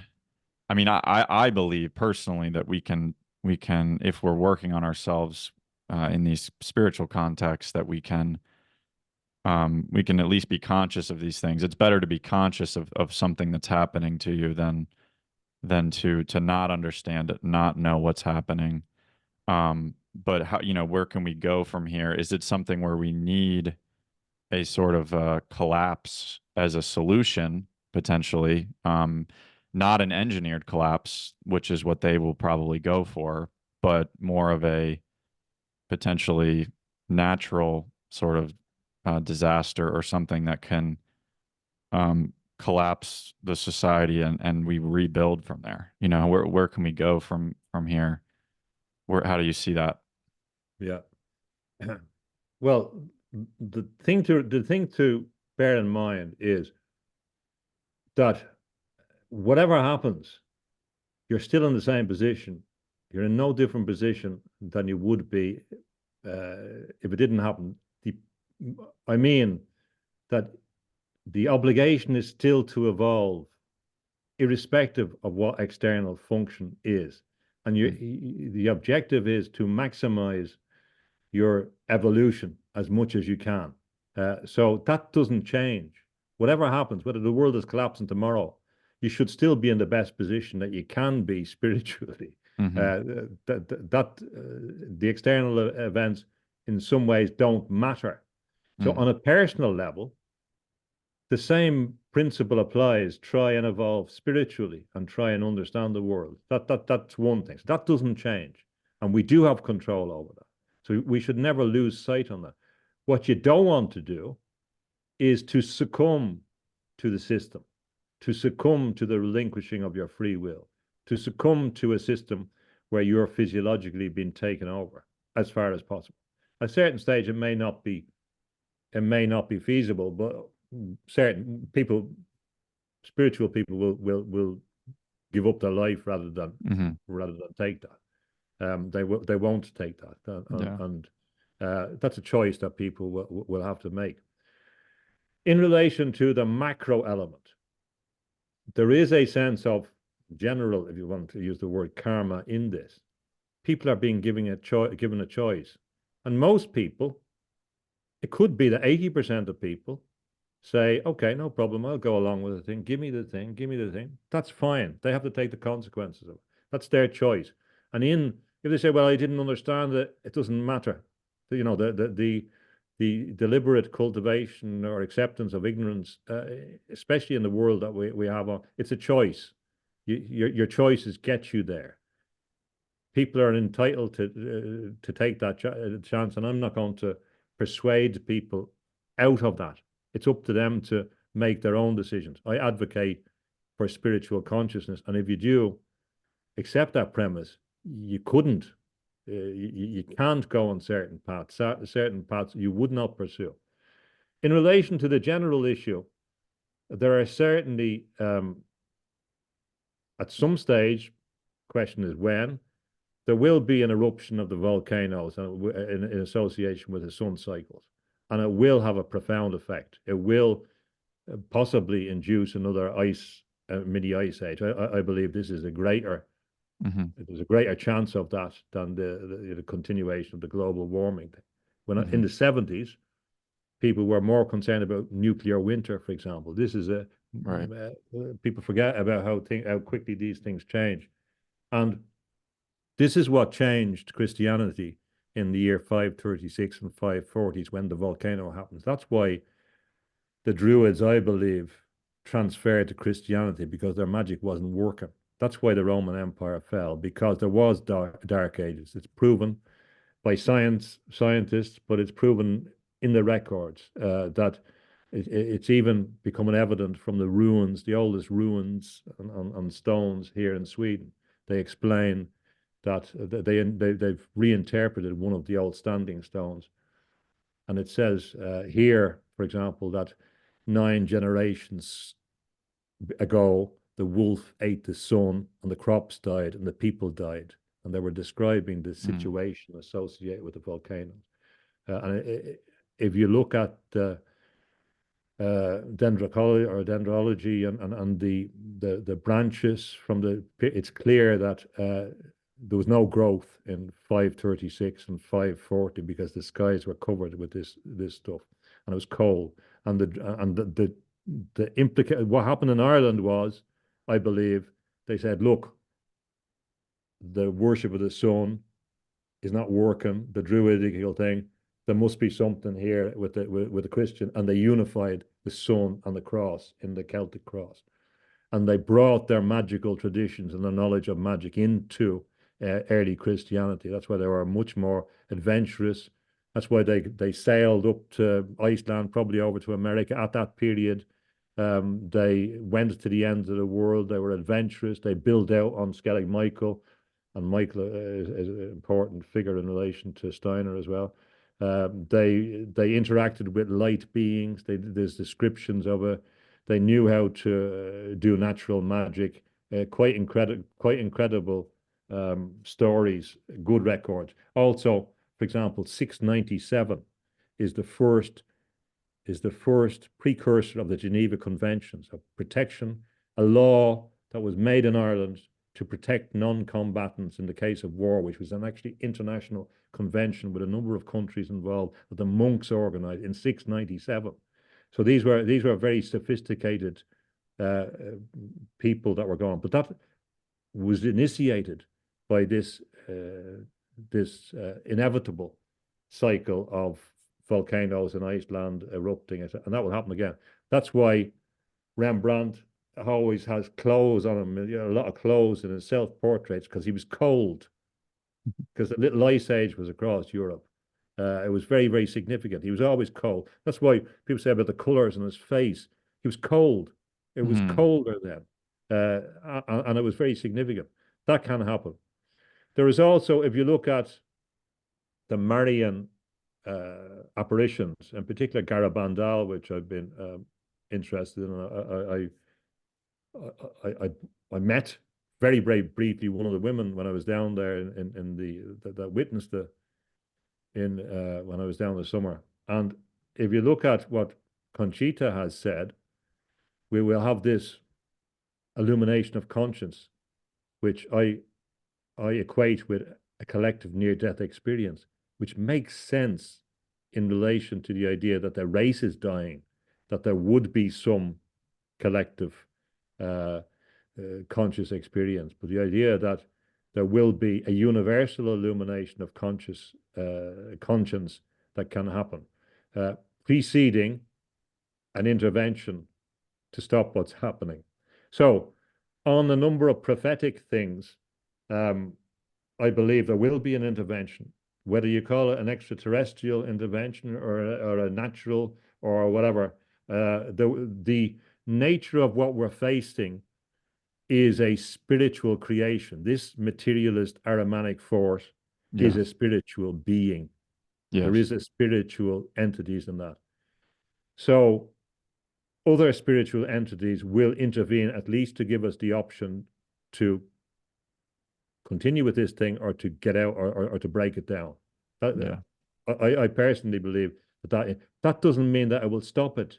It depends on No. what human want, because we can go that path which turns us into those beings that you That talked about. Steiner This said. this is where Yeah. the choice is. But so I this will happen if we want it to happen. This materialization, mineralization, if people choose.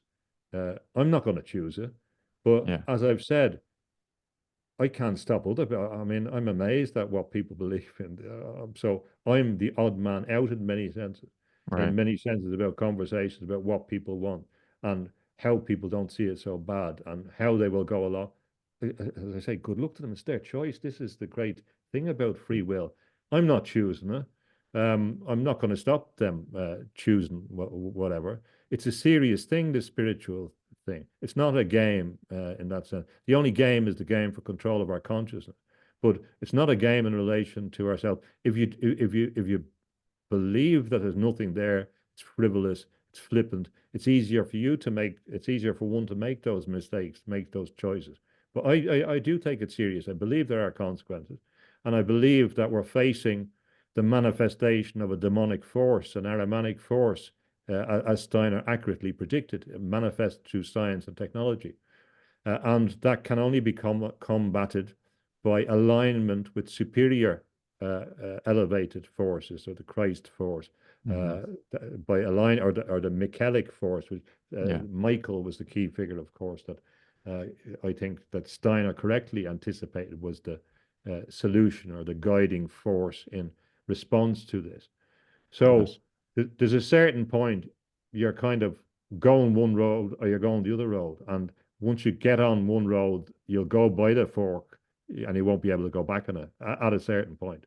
So, in one sense, I believe the challenge will not be to know what's right and wrong. The challenge will be to maintain your course on the path of spiritual evolution and to Yeah. stick with that. That will be the challenge. But it's not a challenge if you understand what the consequences Hmm. are.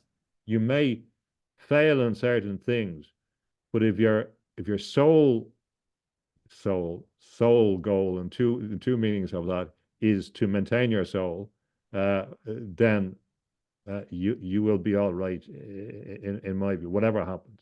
Yeah. Uh, whether your nation is going to disappear, it's disappearing before your eyes. Your country is disappearing. The construction of the family is disappearing. This is all agenda issues from the New World Order. Um, Religions are disappearing under attack. But what you don't want to disappear is the free will over your spiritual consciousness. That's the key thing. Yeah, and you touched on the harmonic force, which I wanted to touch on one more time, but it's I wonder if you Steiner says, there'll be an incarnation of Ahriman is and I don't know if you've read the book the Mark of the Beast, Trevor Ravenscroft. It's a continuation of his book, The Spear of Destiny, that he Yeah, talks yeah. about with but he has an interpretation of not that anyone knows when, obviously, that it says that in the Bible, but and this isn't necessarily the Antichrist, as Steiner says. That's more of a Sorat later in the evolution, but this is something that people may mistake as that potentially. But um, this book says that it's the 666 number. There's marks of time that this has represented. If you look at the 666 BC or after death, and then the next one being the Templars who were tortured, and then the next one being 1998. Um, and he believes that the Armonic incarnation will try to imitate Christ by coming in at the 30th year, which would be 2028. Not that, again, not that anyone knows that, but I do think it's interesting that it sort of lines up with this 2030 agenda, um, and potentially important is the AGI prediction. Is this something that is this AGI?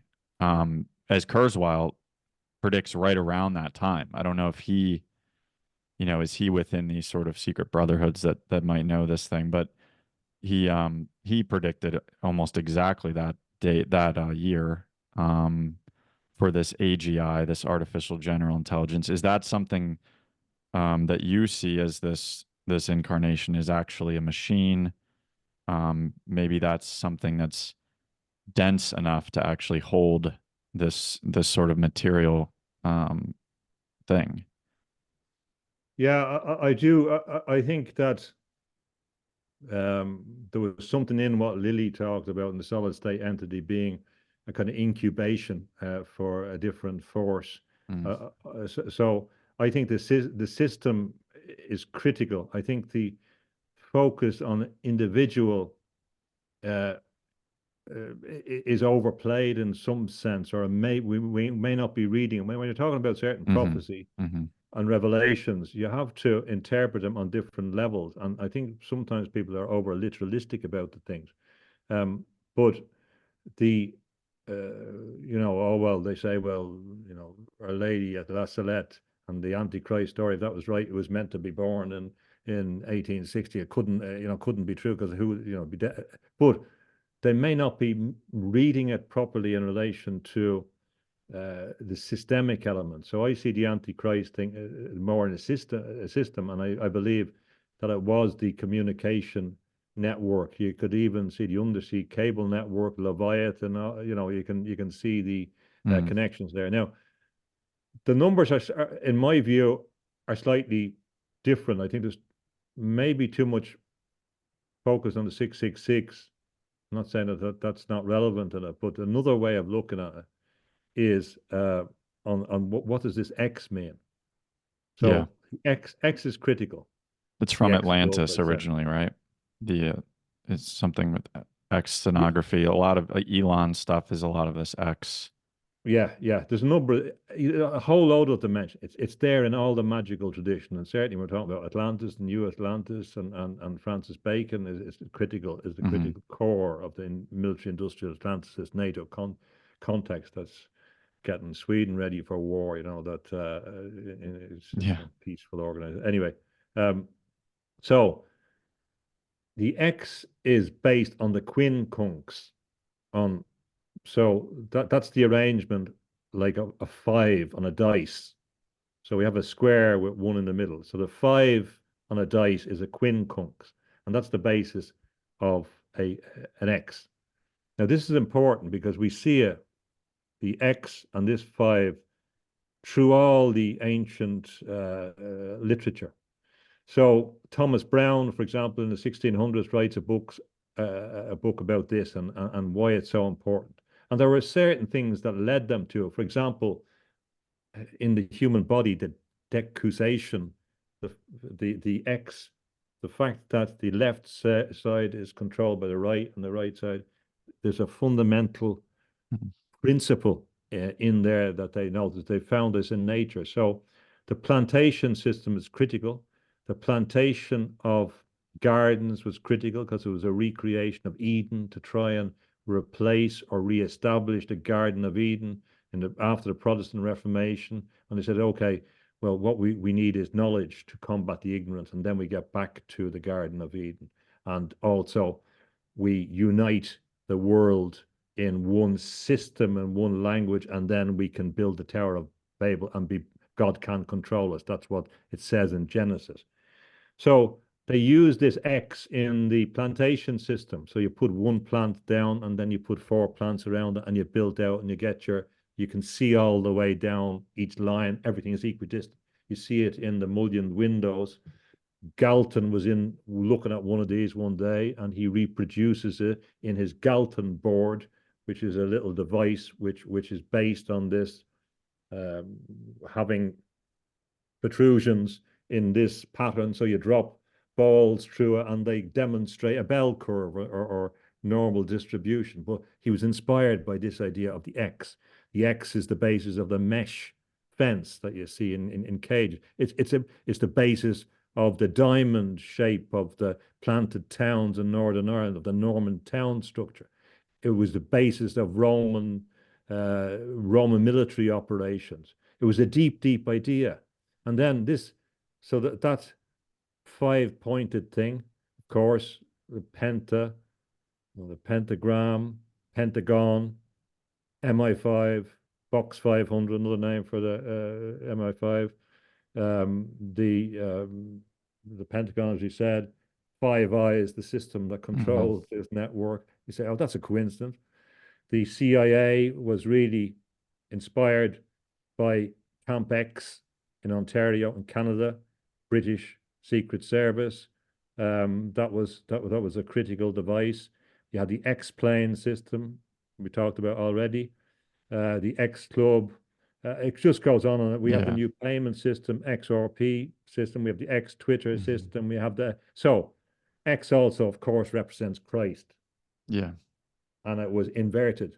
So Mhm. when they decided, for example, they were going to control people by their sexuality, particularly after the Kinsey report and with the communication satellites, they also established the X-rated system.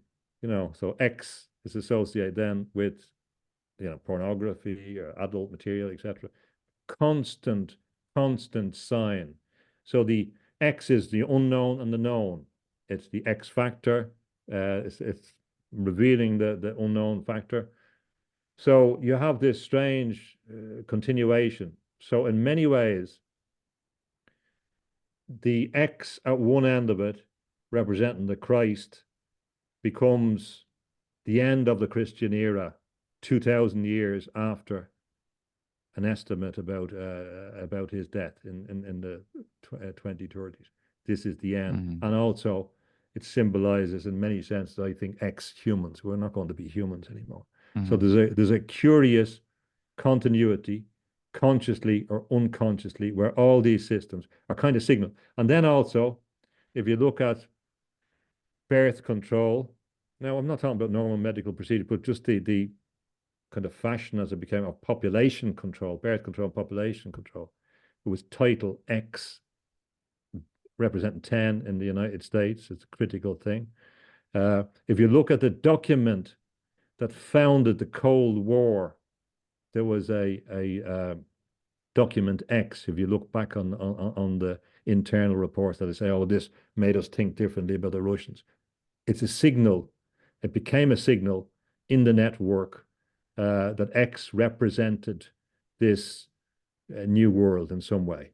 And actually, not in some way, we can see it in H.G. Wells. He talked about the federation of X clubs. The X clubs would have been the clubs to form the open conspiracy.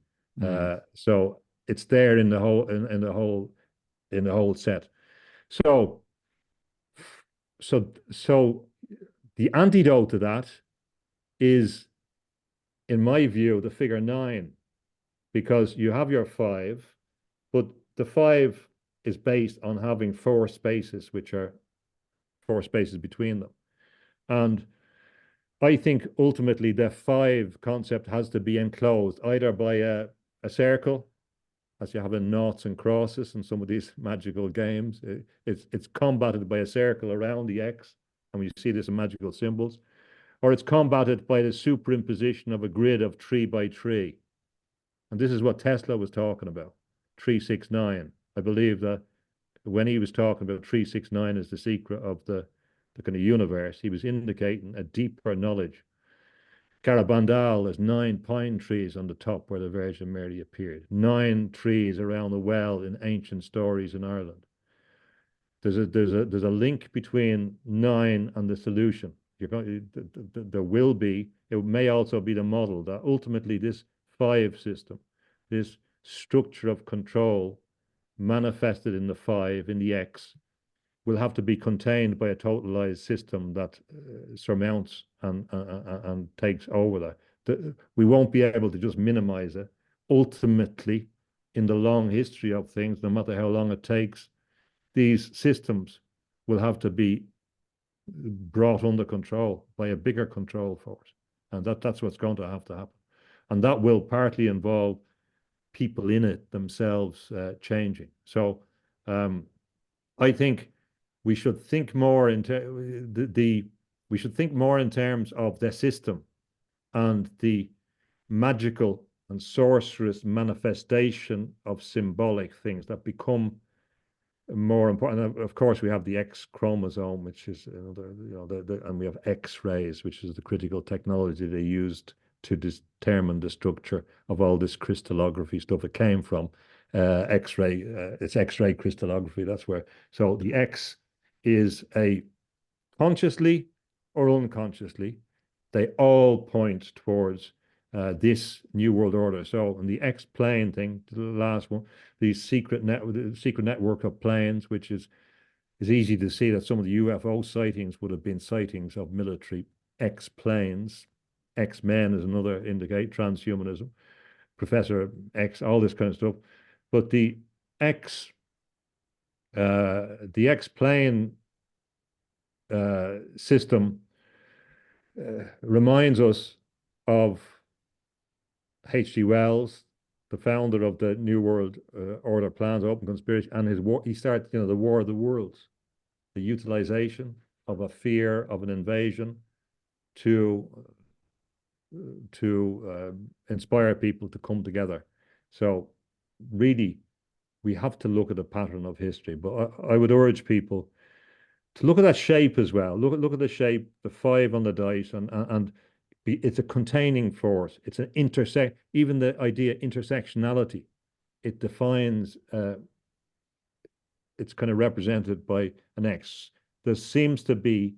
It's very important in coding, because when they were breaking codes and ciphers, X and the X was a useful way to give gradations to different words because it appears so infrequently.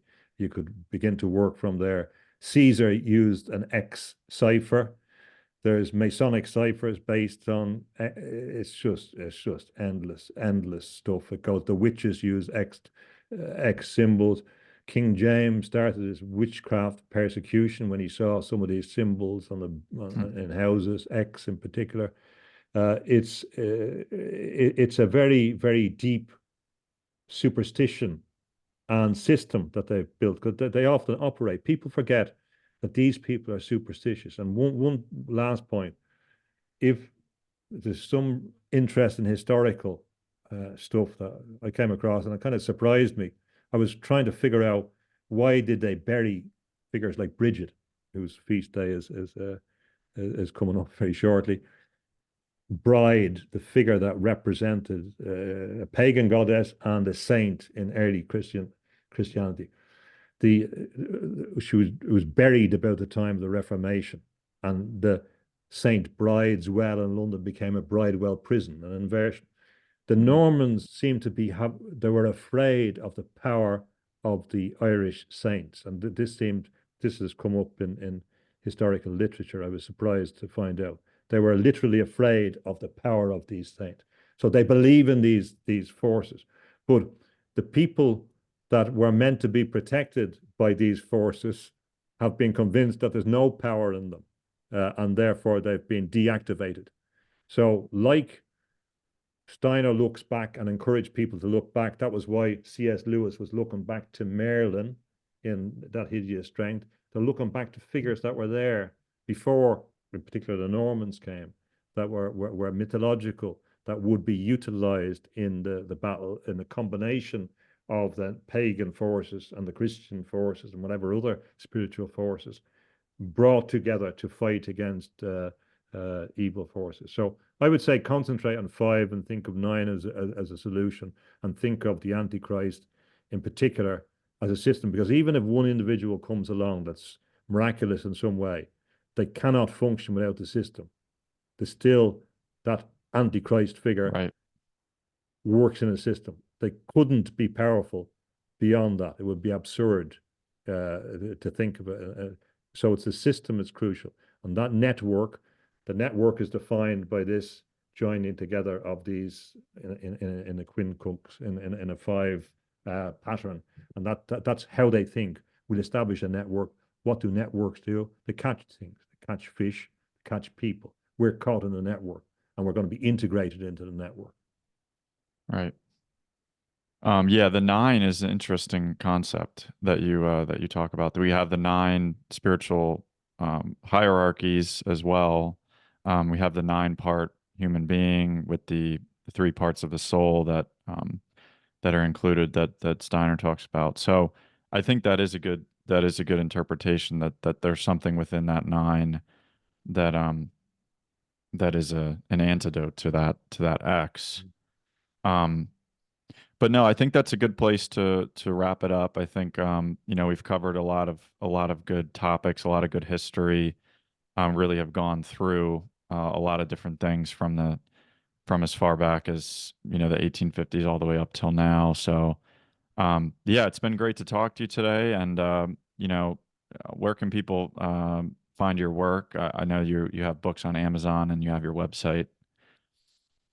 Yeah, just a website. I don't do other social media. JamesTunney.com. You'll see there a list of links that'll do, and there's reference to the interviews and that. So that's the best place to have a look. And as you said, Yeah. Amazon.com. I stick the books up on there. People say, "Oh, you shouldn't be on Yeah. Amazon." Yeah, right. Well, maybe I shouldn't use any computers or use any other system, or maybe Right. So you have to be pragmatic as well. I mean, we can't. The propaganda system is keeping us out anyway, and doesn't want to hear alternative voices. So I don't know why I should shoot Yeah. myself in the foot by making myself really unhearable. But Right. the we have to engage in the systems and utilize them as best we can before we're excluded. But thank you very much for the conversation, and I'll be interested to see where your work goes. And Yeah, I it's appreciate that. always interesting, the exploration and the evolution. And I think it's important to, in spirit, to support the movement, because there will be creations of networks at a higher level of which are informal networks of support realization Hmm. that enable us to combat or to gain altitude over the issue, and also to advocate against people involved in the system to try and combat the inevitable movement of this technological totalitarianism. Um, it's a struggle that's not going to go away, as Steiner correctly anticipated. Yeah, absolutely. And you still don't have a phone, or do you have one now? I don't know. I'm still Okay. holding out. Still, it's getting more difficult, but Yeah. I don't. Although I've been forced to utilize the computer a lot, obviously, when I'm Yeah. writing and doing things and listening to Research and people, things. Yeah. etc. So I mean, I'd rather not do that, but I Yeah. can't. I can't. extricate myself from that world now that I'm engaging with it, and Yeah. I'd be quite happy to turn all that off. But unfortunately, I have children and an obligation to them that we're meant to leave the world in some better way, and Yeah. I intend to do that. And there's so many demonic things which are. I've said to people that don't believe in demons, don't worry, you'll be seeing them. They'll be manifesting, so Yeah. you won't have a problem with that. The problem is whether you by then become on their side or not.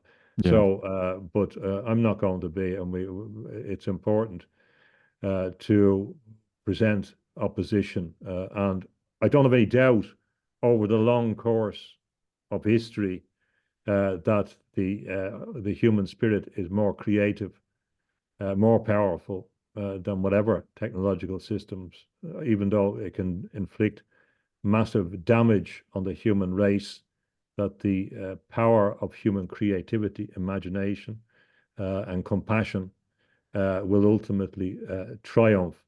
It will be better. They don't understand this factor which they're trying to understand, the X factor. They don't understand this consciousness, this spiritual consciousness. And that is the ultimate trump card. We have that trump card. The thing is not to give that card away or not to Mm. discard it, because then our power is given away. So I don't want to be negative in anything. I'm not. I No. am Yeah. realistic and pragmatic, but we really have to stand up and be counted. As C.S. Lewis said, yeah, till we have faith, we have to show our face because the gods can't see us. The spirits that want to help us can't see us if you're blending into the thing. It's a cryptic world we're living in. Don't be too cryptic yourself in relation to, not you, everyone, to exposing ourselves or exposing our spiritual consciousness. So I intend that as a positive message. And as I said, good luck with your work. I look forward to seeing how it develops. Thanks, James. I appreciate it. Okay, thanks.